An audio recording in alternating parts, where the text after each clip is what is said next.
Hey everyone, Rick here, and I thought it was about time for a little game room update video. Now, not much has changed over here, but if you have a hawk's eye, or at least paid really close attention to how I've had my shelves set up in the past, you might notice there's some changes up in this corner.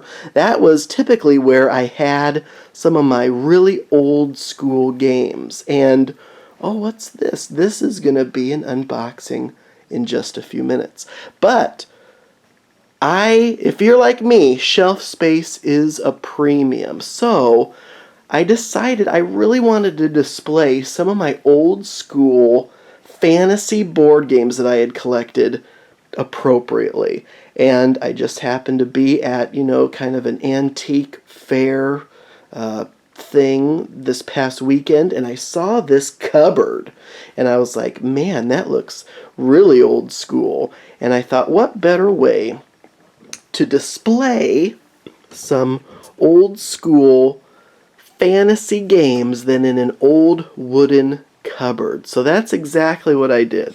I picked this up. That freed up a few of those IKEA Kallax shelves for some other games and gave me the chance to properly display these old school fantasy games the way I really believe they deserve.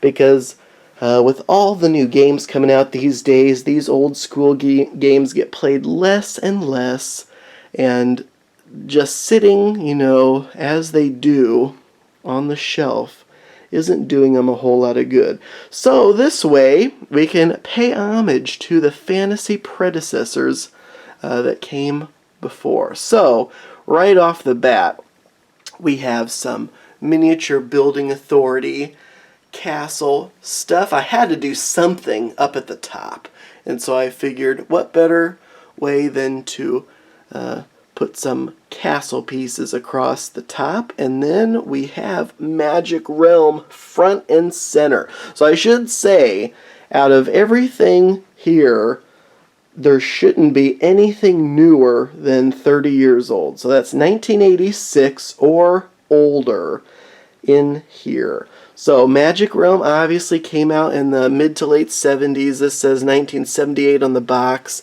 I don't know if that's the printing I got. I may have gotten a later printing, but that right there is one of the granddaddies of the fantasy genre, and a very highly acclaimed game as well. We also have some more obscure games: King of the Mountain, Pentantastar, and this little gem from SPI, Demons. It is literally a hex and cardboard punch-out chit counter war game with battling demons. And there's even some demon incantation spells in there, so very interesting. We also have some other highly acclaimed games, Divine Right and Dragon Pass. And these both are pretty, at least for old school war gamers, pretty highly acclaimed fantasy war games. Dragon Pass, formerly known as White Bear, Red Moon, and then reissued by KSCM as Dragon Pass. And then, of course, just a few fantasy Dungeons and Dragons figs sitting there as well. Next shelf, we have War of Wizards. This game came with its own figures, believe it or not. Those are some 10mm figures still on their uncut metal or pewter or whatever it is sprue. I don't think these are lead, but there are some lead figures coming up. They had this nice terrain mat. This is an old game from 1977. A couple dice with it. Witchlord is a very obscure game, and this is really what got me into board gaming. Was I was really interested in fantasy, anything fantasy, and so I thought fantasy board games are pretty cool, and so I tried to go back as far as I could. And when I started collecting board games, I started out with fantasy old school board games, and I tried to collect as many obscure games as I could. Witchlord is one of the most obscure games I've ever been able to acquire. It is for 1 to 6 players, so it is solo, and it is a kind of created as you go dungeon crawler. It comes with 6 lead figures of different races, a couple dice, and there's several decks of cards. Decks for generating the rooms, generating the monsters you fight, generating the treasure. Very interesting.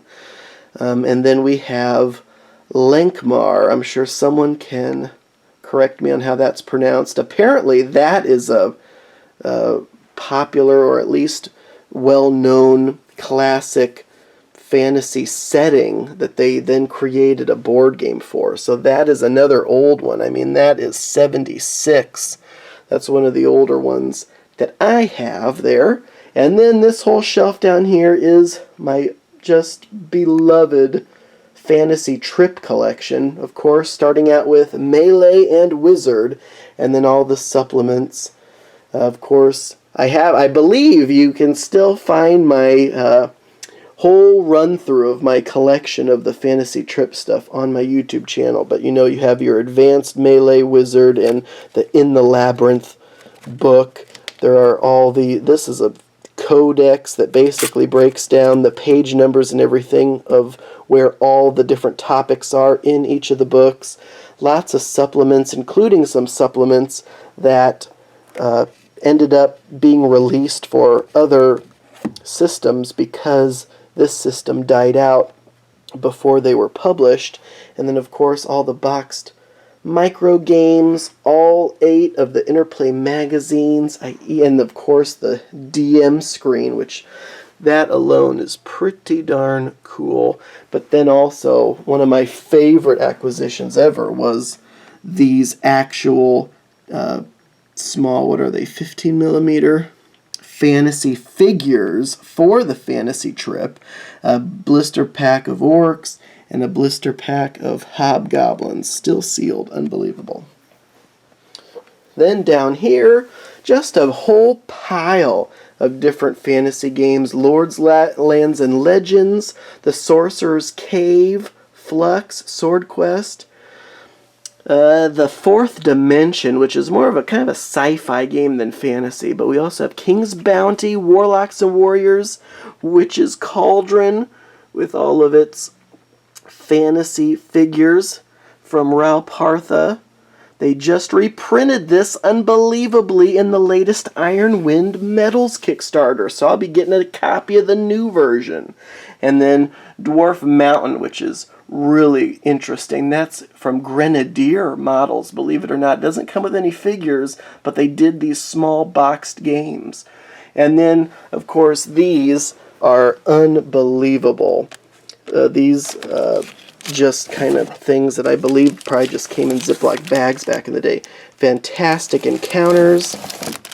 Then there's Citadel, and one of the rarest things I probably have in my collection, Kings and Castles, and you can see a full video on that on my YouTube channel as well. And the last shelf down here, Lords and Wizards, the Dragon Lords, and then a whole slew of these Avalon Hill games, Wizard's Quest, Dragon Hunt, Titan, Wizards, Mystic Wood, Dark Emperor, Swords and Sorcery. Swords and Sorcery is another pretty highly acclaimed fantasy war game. And then a couple things that did not fit on the other shelves are Sorcerer and the Beast Lord. So these were just gigantic boxes. Pretty thin, but just fairly large in size. So you got it. Hex, little counters there, fantasy themed, and this one might be one of the older ones because that's 1975 Sorcerer. My gosh. So basically, to tell you how young I am, I was not even a thought when even the latest of these games originally came out. So this is all definite ancient history for me, but that's why it's been such a joy to go back and collect it. And I was just so thrilled to now have the chance to actually set this all up in this old wooden cupboard. Oh, and of course a couple things hanging on the door. Those nails were already nailed in here. Obviously this cupboard has seen a lot better days, but I just love the old school feel. But we have Necromancer and Saga. So Necromancer is a little tiny game with all the chits and the map all right in this little box. So anywho, that is my fantasy cupboard, where I am now displaying all of my old school 30 years or older games. These games aren't getting any younger. So it's going to be 30 years, then 40 years, and then who knows, these games hopefully will last a long, long time, and I can continue to show off the history of fantasy board gaming.